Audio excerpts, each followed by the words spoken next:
Good morning, Desert Sands Unified School District community. This is Sean Webb, your Director of Community Engagement and the Director of the Desert Sands Educational Foundation. We have our next episode of Classroom Conversations. I want to just mention and make sure that everybody's aware that this format and this platform is being made available to us by the foundation. I want to thank my foundation board for affording me the opportunity to be able to present all the great things that are going on with Desert Sands and talk about our amazing programs, our staff, as well as our incredibly talented staff. We're going to talk a little bit about that today, but I want to bring on our show's co-host, which you guys all know her as Chef Mary Truman. Chef Mary, good morning. How are you doing today? Hey, good morning. How are you? Sorry for the technical difficulties. Good. Oh, no problem. It seems like you changed locations. I noticed a different background. Oh, yes, I'm in Italy. I'm in Tuscany.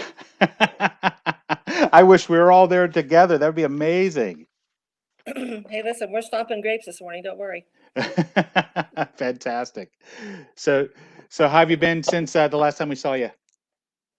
Actually, good. Kind of putzing around. I've taken the show on the road, as you know. Okay. The dentist have an appointment, so I'm in Palm Springs Okay, I for the got you. next couple of days. I thought I recognized that Tuscan background there. Yes. So how are things in your world? Things in my world have been good. I'll tell you what, as you know, we have the school board plan, and then we have that moving forward plan, and then the governor came forward and said we have virtual learning going on. But I'll tell you what, we've got some really cool things going on for the second year of our Desert Sands Community Discount Card. So last year, I'll tell you, to kick off the school year and to kick off my first year as being the director of community engagement. Last year, we kicked off the school year, and every single employee, we have just under 3,000 employees, got a discount card to over 30 establishments throughout the Coachella Valley, from Palm Springs all the way to Mecca. And we're kicking it off a little bit different this year, with coronavirus and things going on with that. I don't think people want to accept too many things. Um, so what we're going to do is I'm reaching out to the business communities. I've already reached out to our CEO chambers, the CEOs of the Rancho Mirage, the Palm Desert, and the Greater Coachella Valley chambers, and they're buying into it. They're going to help me distribute it to get out to businesses. But the idea is that we're going to have every Desert Sands employee. They all have their badges. They all have their school IDs. They show their school ID. They show their badge. They're going to get some form of discount. It's going to be either 10%, 15%, 20%. And our staff is going to be able to know about that because we're going to have a decal. And I'm not ready to share the decal yet. We're still going through the artwork of that and so forth. But there'll be a decal in the window that says, we support or we recognize it. And it is incredibly talented, and it'll be sponsored by, Desert Sands Educational Foundation. And, this is a program that they do to recognize our staff. And what's even better, Mary, is we're going to do it electronically. We're going to be able to share this so the staff will know what restaurants and so forth they can go to. So just for being part of the staff, that's our thank you to them. Then that's what the community is going to do. It's pretty special. Yeah, we have a similar program up in Big Bear with the resort, Yep. with the employee badge and passes. You have some discounts at the different stores, and you also can take public transportation, like to and from work, as Okay. part of that community program. Good. That a would. lot of kids don't have cars. Mhm. So that would be something fantastic. And it's funny you bring up that you do that in Big Bear. So one of the first people I reached out to when we were developing this program is the new CEO of the Palm Desert Chamber of Commerce, Pam Scannell. I believe her name Pam Scannell. I got to get her name right. I've only virtually talked to her once and talked to her over the phone once. But she came from Big Bear. She was their Chamber of Commerce CEO there. And she just started here at Palm Desert. Oh, really? So yeah. So you may have run into her. So maybe one of these times we'll have all the CEOs of the chambers come on and you can talk with them and you can reconnect with her. I'm sure you've definitely met her. Yeah. But Mary, you know what? I noticed that. Oh, go ahead.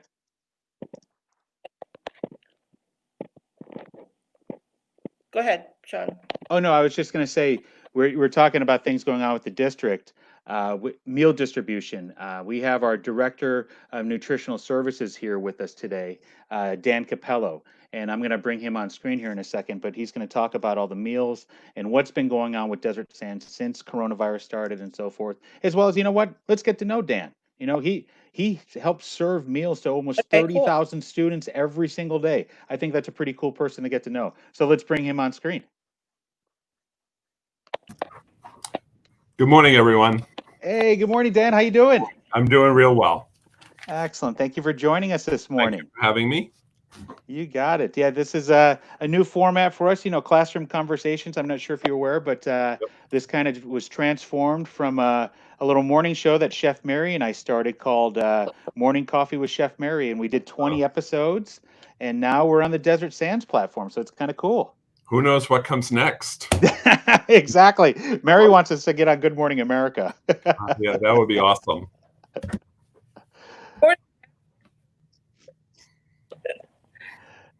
So how are things in the nutrition services world? Things are really good. I mean, it certainly is a strange environment. Nutrition services, like Sean just mentioned, we're serving about almost 30,000 kids.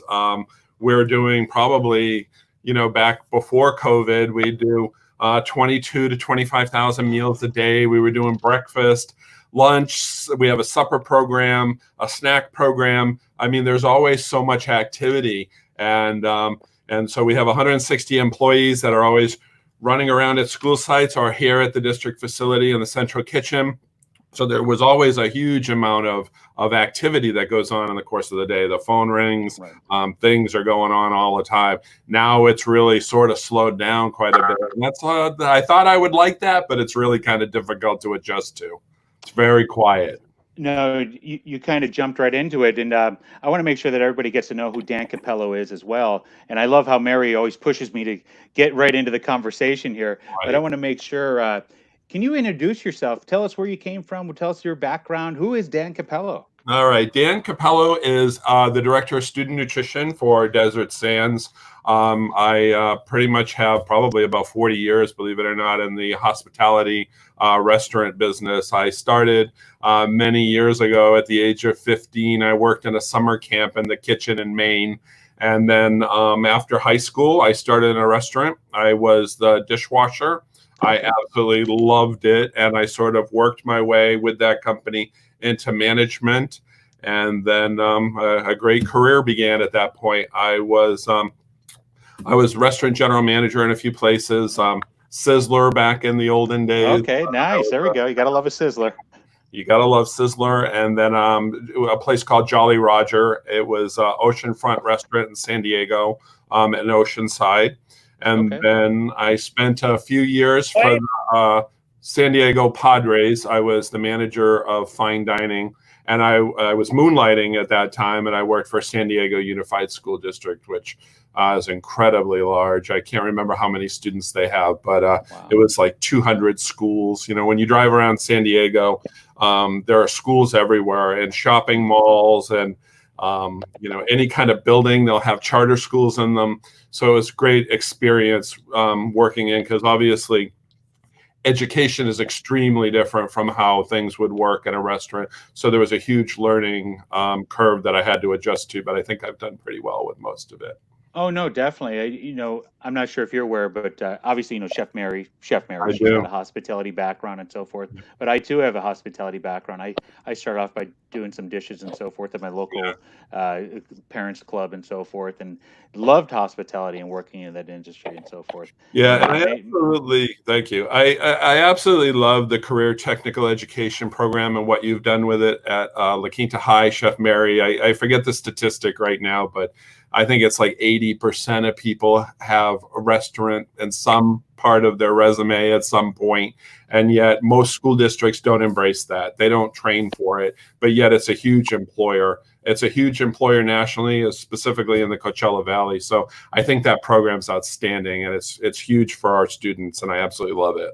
No, I agree with you completely. One of the guests early on was Kevin Bebo, the Director of Career Technical Education, and he came on to talk about all the vast programs and so forth that Desert Sands have, not just the hospitality industry with culinary, but, the medical backgrounds, the engineering pathways, and they're working hand in hand with, people like Renova Solar and Purple Energy. It's pretty cool to see students doing actual adult jobs and being successful at it. Yeah, this district is absolutely amazing. And I think it's great that you're exposing our community to all the great things that go on here. But I mean, you go into a biology classroom and they're marking the human genome on a computer. and you go over to La Quinta High and you get to see a fantastic facility and you get the nuts and bolts of actually how a restaurant works. Yeah. I mean, where else are you going to get an education like that on a high school level or an elementary level? I mean, it's remarkable the things that go on here. Exactly. And I'll tell you, one of the last purchases I had part of were at La Quinta High School. I'm not sure if either of you watched the show Grey's Anatomy, but they had an episode where they showed a 3D cadaver and this machine. And there was a lot of funds in career technical education at the time right before I left. And we were able to purchase 2 of those at La Quinta High School. And you could fully open up a body and move organs around and do surgery and look at the just different systems of the body. It's amazing what these That's things remarkable. are able to have hands-on learning right now. Yeah, It's just absolutely fantastic. Maybe you could share a little bit. Chef Mary kind of touched upon it a little bit. We kind of got into it. How has your life changed since March 13th? We all found out the last day of school, March 13th, about 4:30. We're not going back. So how did life change for you? Well, personally, it means I spend a lot more time at home. I'm saving a lot of money. Unfortunately, I'm not supporting the local restaurant community like I did in the past, which is probably good for me health-wise, but not so good for the economic situation of the community. As far as professionally, in the beginning, it was a huge concern because when you think about the distribution process, Nutrition Services has a budget of approximately $14 million. And of that $14 million, about $6 million is spent on food. So on a daily basis, we have chicken strips coming in or whole fruits and vegetables from farms, through distribution. We've got there's a remarkable amount of stuff that's coming in and going out on a daily basis. So our distributors warned us that this is probably going to be a very difficult year. So we really had to scramble. One thing that was a sort of a huge surprise, and I guess we'll talk about it in a minute, was even though I talk about how quiet things are, we're still serving a high volume of meals on a daily basis. So that's keeping us going. But the big concern for us right now and as we move forward is going to be being able to keep quality food and fresh fruit and vegetables, making sure that it gets in so that we can keep the program going as the year advances. So, and it's a day-to-day thing. I mean, things are changing daily, and so we're adapting. It's not unusual for us to order hundreds of cases of this or that, and then to find out a day before it's set to arrive that we're not going to get it. So we have to pivot and be flexible to the best of our ability. So along the lines of flexibility, I know that Desert Sands has done something a little bit different, and Dan, I was working in big. Oh, go ahead, Mary. In the cafeteria, that was my first time experiencing. Am I cutting out on you too, Sean? Yeah. You know what, Mary, you are a little bit. Sean? So what I'm going to try and do is I'm going to exit you off the screen and bring you back on. That sometimes kinds of fix it. If that doesn't fix it, Mary, I suggest that you turn off your computer, then log back on, and I'll log you back in. But let's try this real quick, okay? Yeah, Dan, you got to love technology. Every now and then we have those issues there. I do, whether it's distribution of food or technology. There's a lot going on all the time. It's a brave new world. Yeah. Mary, why don't you give it a try now? You know what? Unfortunately, we got some technical issues with Mary today. Okay, I'm on my cell phone. So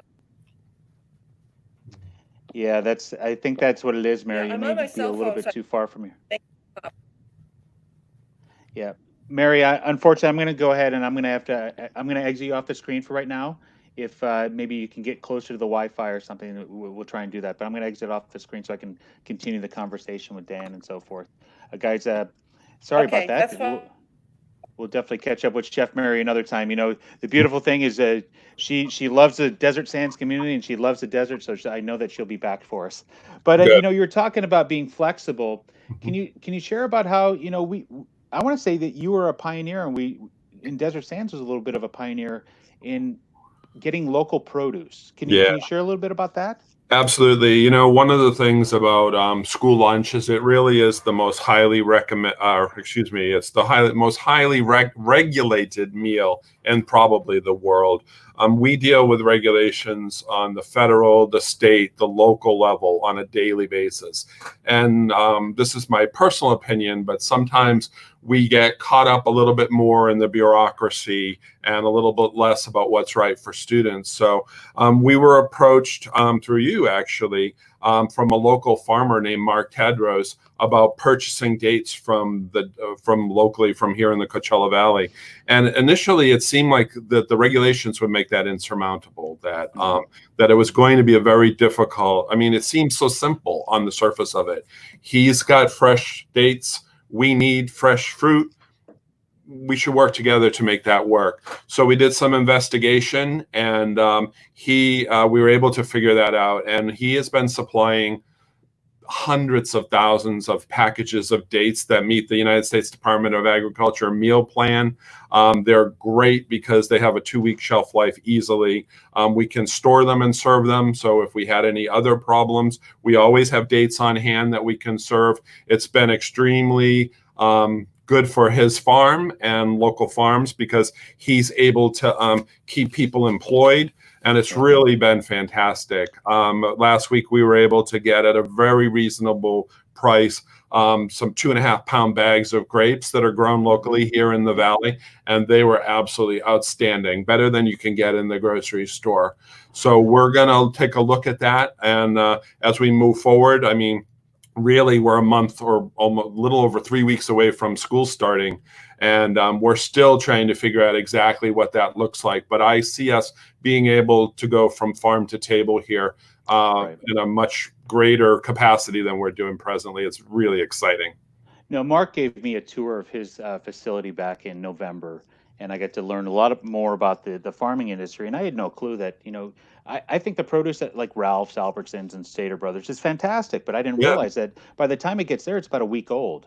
Yeah, And exactly. then I took advantage of the meal distribution program. My daughter Brooklyn, she's under the age of 18, so I got a bag of grapes, and Yeah. I'll say that those grapes are fantastic. And I reached out to Mark to find out more details, and I found out they were picked that morning.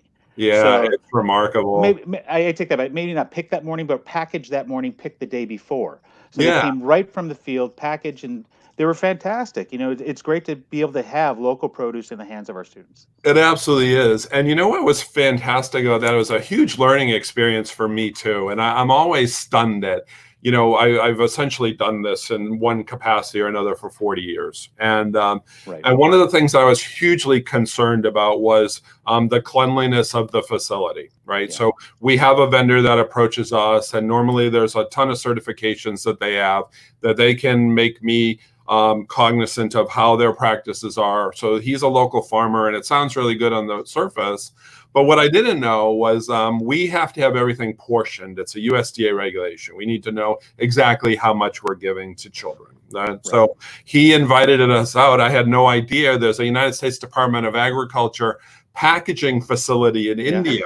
So he took me on a tour of there. The place was immaculate. It's remarkable how quickly they can bag and package. And so I came away from it knowing that like the cleanliness of the facility and the quality of the food that he has is as good as anything we're going to get through distribution. This whole experience has been a win-win for every party that's involved in it. It's been awesome. You got people like Mark Tadros, who then from this he pivoted as well into the CV Harvest Box, where he partnered with some local restaurants where their staff and employees are delivering these fresh produce boxes right from our desert and getting into the hands of the locals and so forth, which I think is amazing. And I just want to, as you were talking about it, I wrote it down in my notes here, jobs. I talked to Mark direct. He said by partnering with Desert Sands, that was able to allow him to partner with Palm Springs Unified, schools in San Bernardino, Riverside, and so forth, which saved every one of his employees' jobs. Yeah. All of his employees have students either in CV Unified or Desert Sands. So I get chills thinking about that. Yeah, I do too. And then to think, he told me that with the production that they're packaging his dates over at the facility that you went to, that provided overtime hours for people. Yeah. So, in a time when people are losing jobs and getting unemployment, he was in the process of helping people keep their jobs as well as getting additional pay. So that's pretty Yeah. amazing. And I Just, love for you. Go ahead, just to please. close out on the dates and the grapes. I mean, it's been a groundswell. So it began here. Palm Springs has been a huge proponent of it as well, but he's got several districts now that are using his products, and it just makes me so happy. I mean, besides the fact that we're keeping these employees employed, that's huge. Yep. We've got awesome product at an incredibly reasonable price for the district and for our students, but to know that those kids, their parents are going to stay employed, they're going to stay in our district, it makes me so happy. It's just been an awesome experience. I agree. You know, and I was about to just mention this, but one of our viewers just commented, and I'll put it up here. You know, Mark is also an alumni of La Quinta High School. Yeah, so he is. pretty And cool. I think his mother began the part of the CTE program over there. So it's a great local family. Oh, Awesome it's a great connection. I can't wait to see how this morphs and grows in the future. It's really good. I agree completely. Now, if you could maybe just share, I know that we've been having the 10 distribution sites. We did have one change where we closed down Franklin because of the construction down in the Cove, so they moved it over to Truman. The numbers have been good. Maybe if you could share like some statistics and so forth that have been going on with meal distribution. Absolutely. We really have learned a lot as this program has expanded. And if I can say something about our dynamic employees, I mean, I don't know of any industry you're going to find where you can get a phone call on Friday afternoon and say, our schools are shut down. Your 29,000 students are no longer going to be your database, and we won't be serving them. And on Monday, we would be standing in the street serving thousands of meals for the local community. And so our employees have been absolutely fantastic throughout the whole thing. I can't give them enough credit. It's hard enough for me when I walk out and have to walk around at a few sites or go to my car and it's 114 out, and they're out there in the morning getting it done every day. So they are remarkable. We probably hit our highest stride back in May. We were doing about 70,000 a week. Things have dipped down to about, we're in the mid 50s. So we're serving 50,000 meals a week. It's 2 days of distribution, but 7 days of meals. And they come, most of them, we have fresh fruit and vegetables with some of it. Some of it is frozen, so they can bake it or cook it in a microwave. We give instructions, but 70,000 meals a week, between 50 and 70.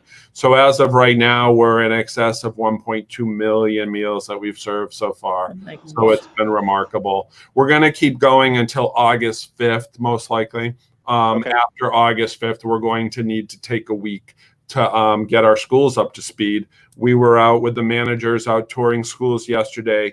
Right now it's going to be distance learning. So we're going to be, as far as the plan, this may change.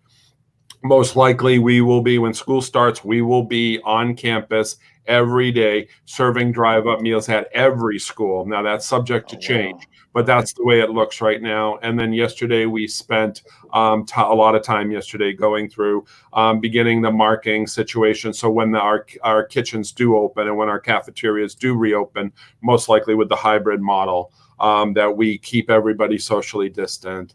And that's going to be a lot of work because the vast majority of lunch periods are 40 minutes. And so you've got a high school like Indio High where we serve probably 11 or 1,200 meals on a good day. So getting a high volume of kids through a facility where we have to keep everybody 6 feet apart, it's going to be challenging for sure, but we can do it. Yeah, you know what? I love your attitude there, Dan. You know, this whole time the superintendent has been saying, DSUSD, we got this. Exactly. And it's not like he came up with that. I'll flat out say he didn't come up with that.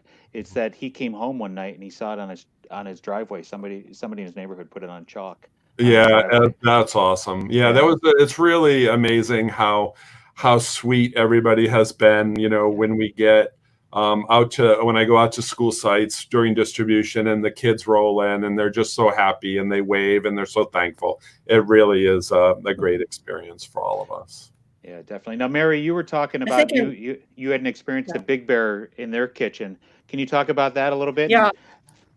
Yeah, I worked for Big Bear Unified in their nutrition services. I was actually like a cafeteria lady, And that was a different experience from being a culinary instructor and then dealing with, prepared food and how it's served. And I had some time at the elementary school and the middle school and the high school.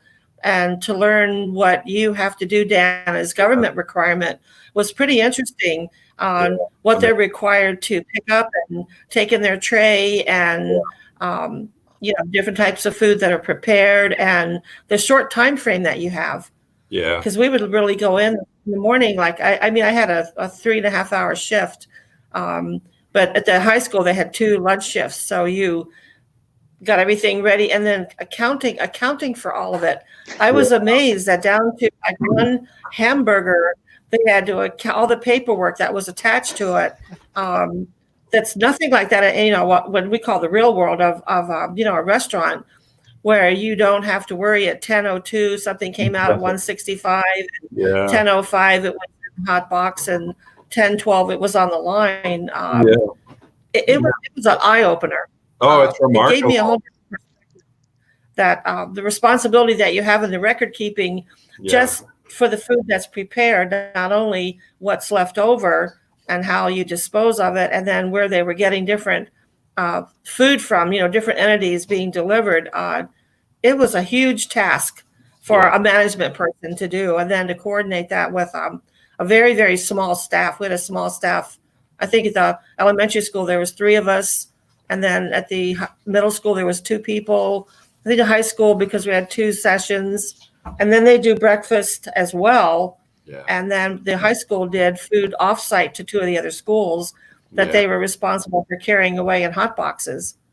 Yeah, so it was to have that experience. I think when I was talking about my resume, I didn't get into I worked for Fallbrook Union High School District for 8 years prior to coming here, and that was a small district. It was 4 schools and a couple thousand kids, and it's many ways it's a lot more difficult than a smaller district. But you were fortunate to get that experience because you got to see it from the beginning to the end. And we take food safety extremely seriously here. We take temperatures at least 3 times. When we cook it, when we hold it, and when we serve it. And we make sure that the temperatures are up to speed. And anytime that we have an issue, if we're concerned about anything, we'll call the health department because we know that we're following regulations to the best of our ability. And we want them to come in and give us guidance if there are any issues. And knock on wood, I've been here 5 years and we've not had any issues. Certainly there's been a few, small things here and there, but it's a whole new world with COVID too. So as difficult as all of the sanitation regulations were before, now they're going to be even stronger because the human element is huge in this. I remember when we heard that. We heard in Mammoth that they were mandatory COVID testing their cooking staff. Yeah. That was probably going to go into place. We haven't had that in San Bernardino that I'm aware of. But yesterday I went in the office for a little bit and they want me to manage the check-in COVID process, just the paperwork. And that was huge. Everyone signs in. They say, they have a myriad of questions to kind of fill out. You have to max it up against the time sheet.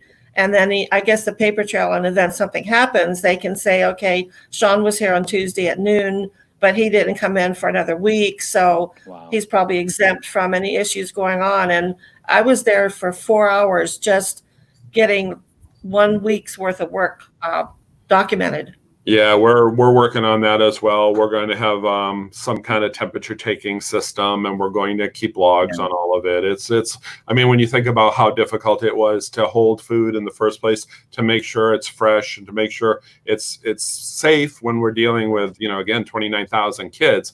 Well, now this adds a whole new element to it. So we're spending a lot of time working out the nuts and bolts on that. And Dan, is there kitchen over where the district office is? Yeah, there's a kitchen facility. That's one of the downsides to COVID is we really were working on doing some remodeling on the kitchen because the ultimate goal for nutrition services has always been to use less sort of prepackaged food and to work into fresher foods.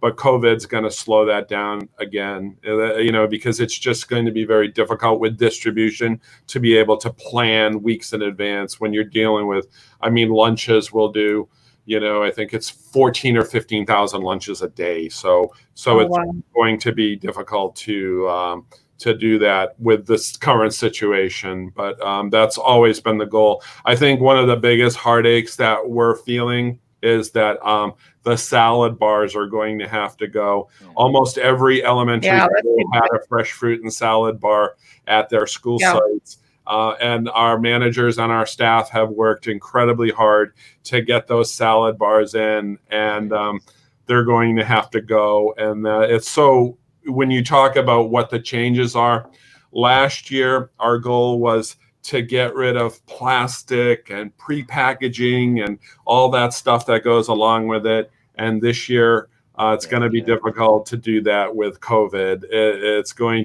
Our business model has changed 180 degrees. Yeah, it's amazing, Dan, that my business, being the director of community engagement, I've definitely had to change since this whole process has started. I used to go door to door and talking to people. Now I'm going through my phone and asking if they want to come on social media with me to talk about all the things that they're doing differently and how they're affected and how they're working with Desert Sand still. So it is so difficult, when you're dealing with people that you care about on a personal or professional basis. And it's human to shake hands. It's human to hug. We're all in this together, and relearning that and having to keep socially distanced. It's a huge challenge. It's not getting any easier, I don't think. I agree completely. Yeah. Chef Mary, one thing go ahead, Mary. I was off with a technical issue. And I don't know if this question came up, but at your primary nutrition kitchen, do you prepare all the lunches there and then send them out to the schools? No. Because I know at La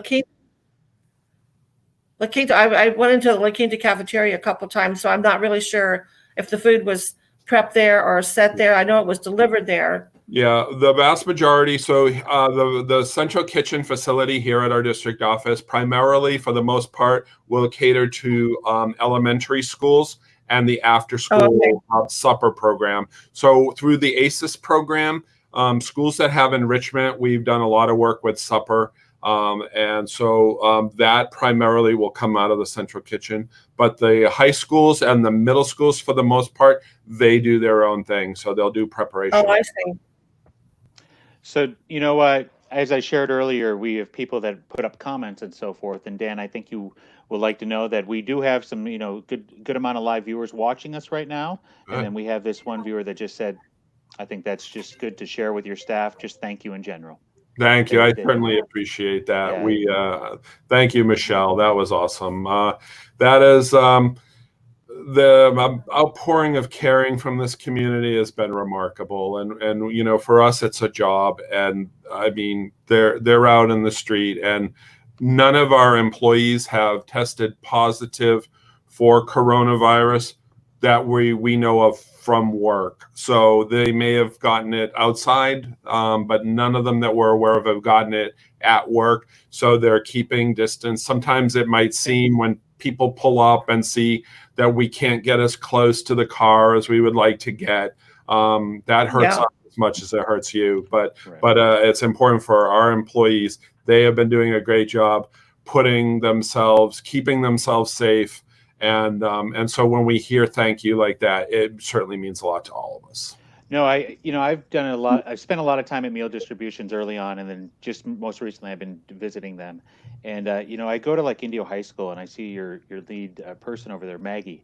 Yeah. And those families, they've known her for years. She's been there for, I think, 25 plus years. She's been at Indio High School. So she's got students of students that are coming in now. Yeah, it's remarkable. Yeah, I don't talk about the best relationships. We have people that have known grandmothers, that we have grandmothers here that, it is remarkable. And for many of our employees, it's generational. They have been working here for decades, and they absolutely love these kids.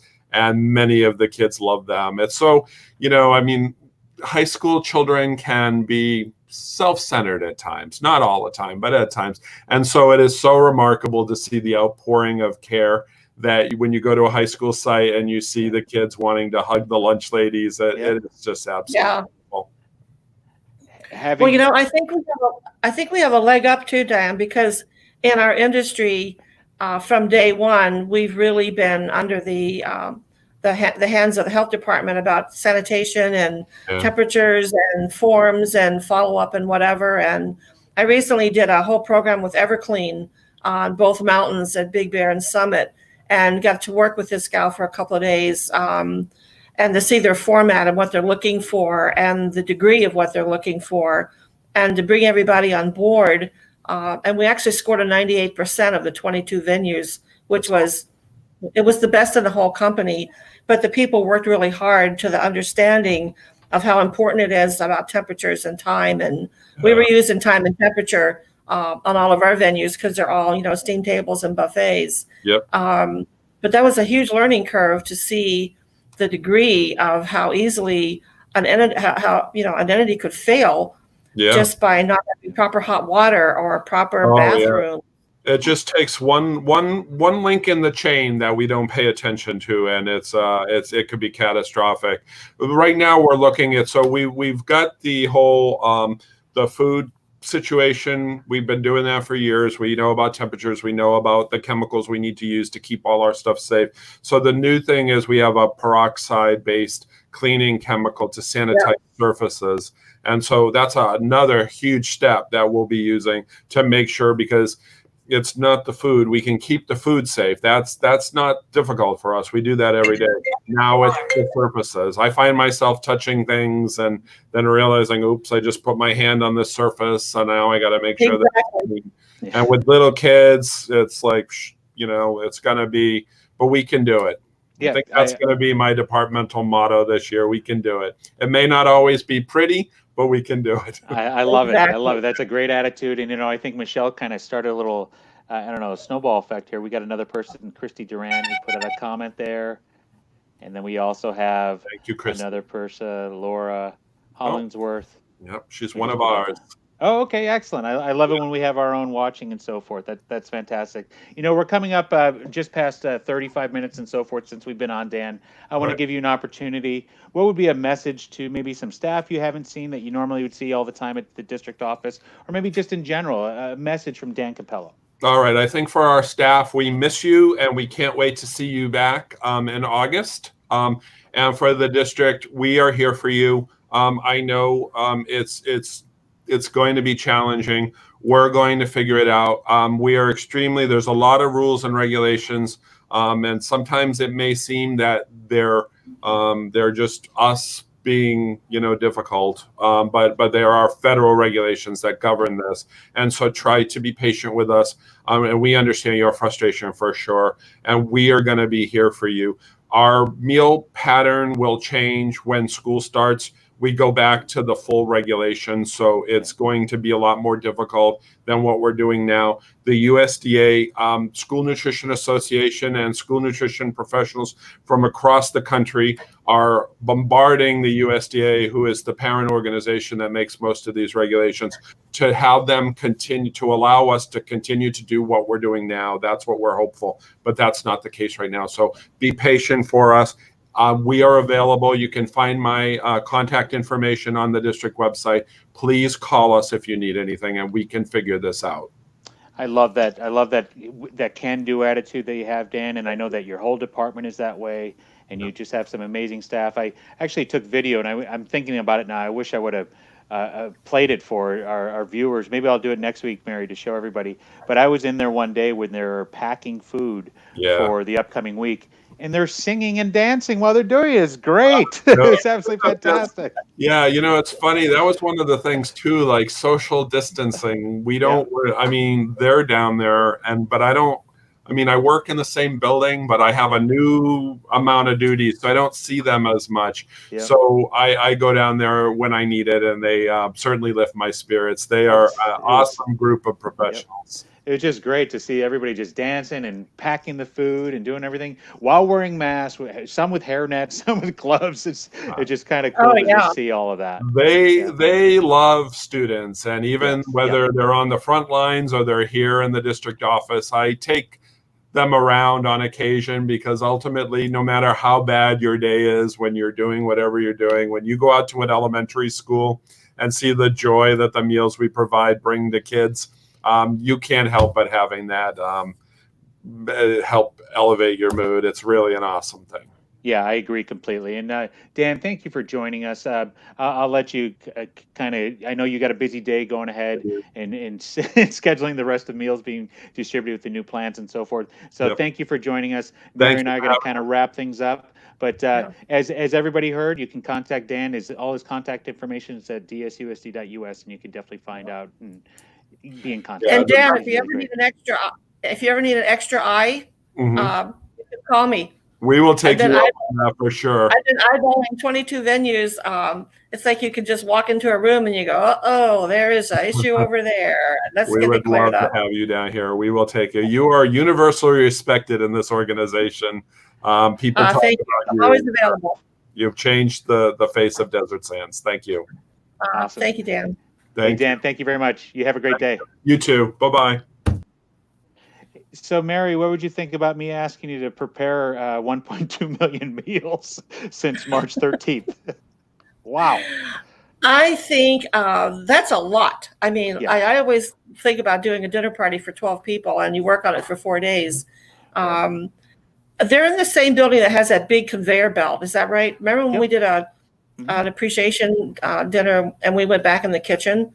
And I think Maggie was there then as well. And I know we went back in there and she was like, don't touch anything. Don't be making anything dirty. Don't turn my stove on.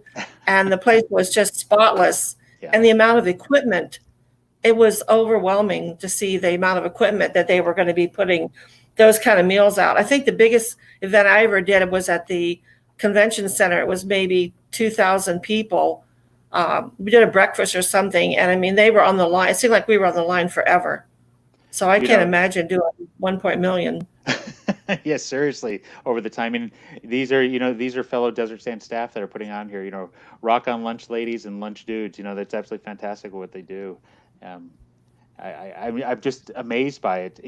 One of the things that I also want to share, Mary, that you may not be aware of this, and with our meal distribution sites, Desert Sands is also partnered with Find Food Bank.